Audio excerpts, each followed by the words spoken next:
Ari Rosenbaum here with another fun-filled episode of that 401k podcast. This week's topic, we're going to talk about Trump's return and the 401k shuffle and how that all plays out for plan sponsors. A lot of the changes that we've had in the last few months since Trump has come back into office and the impact that we have for 401k plan sponsors. But of course, first things first, go to that 401ksite.com, sign up for our free national event at the end of January. And like I said, we got some live events that will be coming up in April, May, and hopefully June and September. We'll see how that plays out. We will be back at Wrigley Field in April. We'll take a chance on the Chicago weather in late April, as well as take the chance of weather in Colorado, because Colorado is, quite the tensest when it comes to weather before June. Hopefully by mid-May there won't be any snow, but you never know. But go to that 401ksite.com. You'll learn about these live events. The virtual event is up and running, free to attend, and we'll get more information on some of the people who are going to partake in it and do presentations. I always like running the virtual conference and sometimes bringing in a plan provider with something new and interesting in the retirement plan space that you won't find anywhere else. So I'm still looking. If you people have suggestions, please feel free to reach out. So let's get to the topic at hand. Whenever the White House changes, there's always going to be some sort of change. Sometimes it's a nudge, sometimes it's a shove, and sometimes it's a straight up push down the South Fork Ranch staircase, Dallas style. Trump getting back in office, you never know what you're going to get. That's how I feel about it. It's very, in politics a lot, there are always subtle changes. Nothing that Trump does is that subtle. But there have been a lot of changes in the retirement plan space since he's come back in office.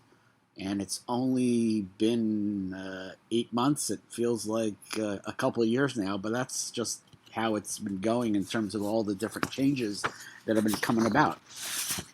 And the first thing that I don't think that a lot of people in the retirement plan space talk about are the Trump accounts. I'm Ashkenazic Jewish, which is Eastern European. We're different than the Sephardic Jews, who are Spanish, Syrian, Jews from a lot of the Arab countries, Egypt, Tunisia, all that, Iraq. And I think our main difference is we don't like to name things after living people. So I always like for example, it still gets to me that when they built the arena in Jersey, the governor at the time, Brendan Byrne, had the arena named after himself. I thought that was kind of cheesy. We all know about Roth IRAs and Coverdell, Coverdell education accounts. They always seem to name it after politicians, and so listen, if Roth can have Senator Roth can have his IRA, then I guess Trump can have his accounts. And Trump accounts are really to help families build wealth for kids under 18. Parents and grandparents can put in about up to $5,000 a year. Employers can contribute another $2,500 on top of that. And to sweeten the deal, there's going to be a baby bonus that the government's going to give you $1,000 between 2025 and 2028.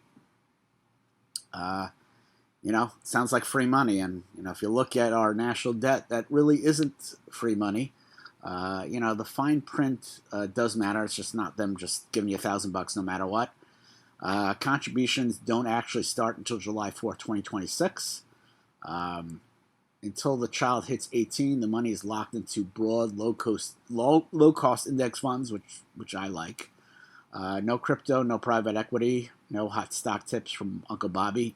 In other words, it's supposed to be boring, but boring isn't really a bad word. The question is whether these Trump accounts, if the employer is giving any money, if it's going to pour into, if it's going to tread ERISA territory. we're going to have to see what we're going to do with that. Is that subject to ERISA? And it always reminds me, back in the day in 2016, when we were all swearing up and down that the Obama fiduciary rule was going to come into place, and then Trump had his other ideas by winning the election, and that was the end of that. And there were a lot of brokerage firms that were, questioning whether, you know, simple IRAs were subject to ERISA, and all that. We'll see what happens. We'll see if the Department of Labor says they fall under ERISA, and if that's the case, then plan sponsors and employers are going to have to, have plain documents, compliance testing, disclosures, and all that kind of stuff. I assume it's an ERISA plan until somebody tells me otherwise. It's a great little thing if you have kids that age. It's another way to create wealth. To me, it's no different than 529 accounts. 529 accounts were really the great thing. It helps me now with my two kids in college, and you just had to pay the University of Albany about $5,000 for the year. It helped to withdraw that money from a 529 account that was growing tax free. So Trump account's a great thing. Another, I don't know if it's a great thing, but there's going to be a big push for alternative assets. In August 2025, we know that Trump signed a executive order telling the Department of Labor to open the gates to private equity, private credit, real estate, infrastructure, commodities, and digital assets. The Department of Labor, had this edict that kind of put a damper on offering crypto within a 401k plan. We know it's been withdrawn. We're going to see whether, they're going to change their tune on crypto. I assume that with the Trump White House, they will. But, I'm cautiously, telling people not to do it right now. I'd like to see some guidance. Offering alternative investment, doesn't change the fact that as a plan sponsor, you got to be prudent. You have to protect plan participants. And when I say protect plan participants, I think a lot of times you got to protect plan participants from themselves. If we do allow crypto in a 401k plan, and again, I'm like Don Quixote, I'm the guy who doesn't like participant. I don't like self-directed brokerage accounts. I don't like, honestly, participant-directed 401k plans. I think trustee-directed 401k plans is better. But I'm not Don Quixote. I'm not going to fight a losing battle. If my clients want crypto, offer it. But I think that you have to put things in place to protect plan participants from themselves. Like offer them a window, but a small window. You can't, put in more than 10% of your money into a crypto asset. That's how I see how I would do that. Because you still have to be prudent, and you gotta really protect plan participants from making awful decisions. It goes back to when I worked at that law firm, and one of the guys in the office says, "Oh, Ari, I put all my money in the mid cap fund because that's the middle of the market." That was a bad idea. So that's how I see it. ESG, under the Biden administration, we had an ESG rule that allowed fiduciaries to consider environmental, social, and governance factors when selecting investments. That rule has been tossed by Trump. I've never been a big fan of ESG funds. I'm all about total, total gains, the maximum return for plan participants, and I find that ESG funds are in the way of that, which of course is funny because I'm against cryptos and crypto assets, and I do very, very well with Bitcoin. I think my next house is going to be, I wouldn't say that it's going to be paid for by Bitcoin, but a good chunk of the return will pay for that second house with Bitcoin, hopefully when we hit $150,000. But,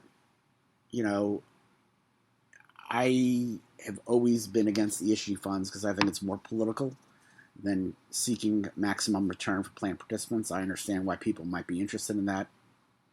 My problem a lot with ESG funds also is that, it's like reminds me of the target date funds. No two target date funds are alike, and no two ESG funds are alike because different mutual fund companies have a different idea of what an ESG, company really is. So, I'm concerned about that. And Roth catch-ups, there was guidance, that puts the regs put it in place for 2027, but there has to be good faith compliance starting in 2026. So we are not extending it. That's life. Payroll systems need to be Roth ready. Record keepers need to coordinate. HR needs to communicate clearly. And plan participants, including my wife, are going to have to realize that anything that's catch-up is now going to be after tax once you hit above and beyond that HCE limit.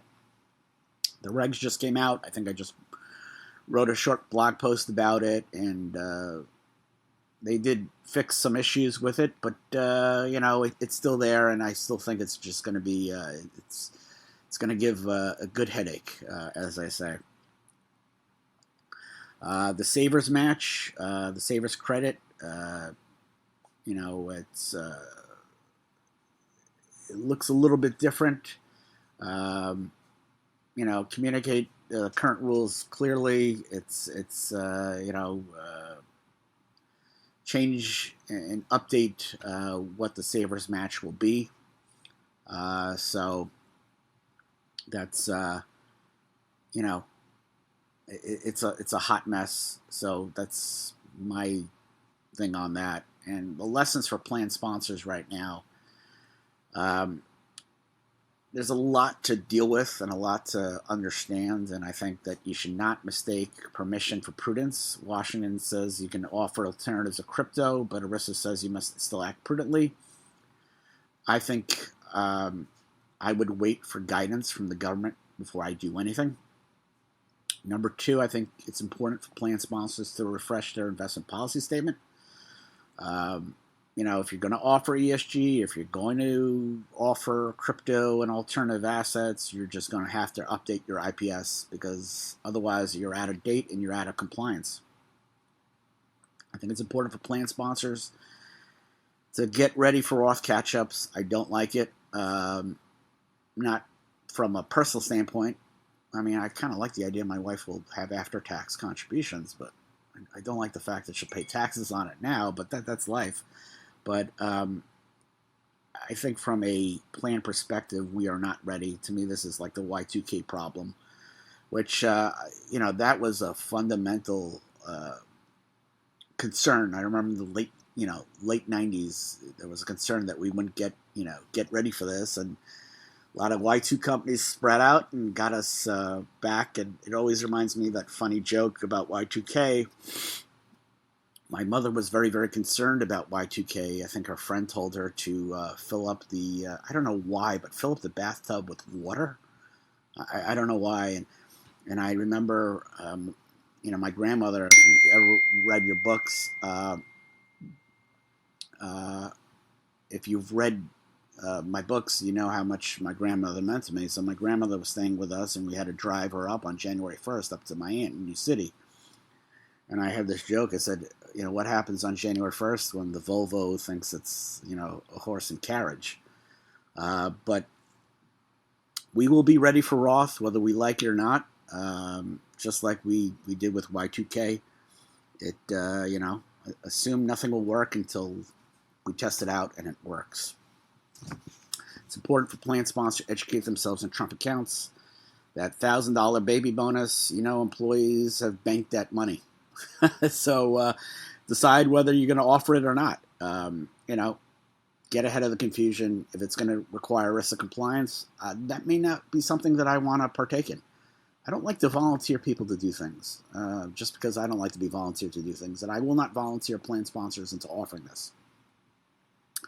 Next, keep your plan boring.